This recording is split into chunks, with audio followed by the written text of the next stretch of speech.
What if creation of Israel had been vetoed in the UN? The Israel-Hamas ceasefire came into effect today and is holding, but what if Israel had never existed? November 29, 1947. The United Nations votes on Resolution 181, a plan to partition British-controlled Palestine into Jewish and Arab states. But imagine one change. A permanent member of the Security Council, say the Soviet Union, vetoes it. In this world, there is no state of Israel. With no partition plan, Britain is forced to maintain control over a territory erupting in violence between Jewish and Arab militias. Tens of thousands of Holocaust survivors, now stateless, remain trapped in displaced persons camps across Europe.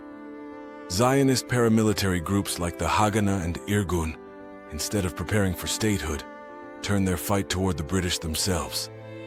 Palestinian Arab leaders, backed by Egypt and Transjordan, demand an independent Arab Palestine.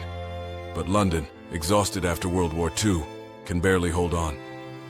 The veto splits the world along Cold War lines. Washington avoids alienating Arab oil partners. Moscow sees a chance to woo them. Without Israel's creation, the Middle East never becomes a pro-Western fortress. Instead, it leans further into pan-Arab nationalism. Leaders like Nasser of Egypt rise even faster, uniting the region under anti-colonial and socialist banners. By the mid-1950s, the Suez Canal crisis isn't about defending Israel. It's about who will replace Britain as the dominant power in the Arab world. For Jewish communities, the consequences are catastrophic. Without a homeland, millions continue to scatter to the Americas, the Soviet bloc, and South Africa. Jerusalem becomes a divided, militarized zone under continued British mandate, a flashpoint for decades of unrest. The world sees no Six-Day War, no Oslo Accords, no Abraham Accords, but endless insurgencies over identity, territory, and faith.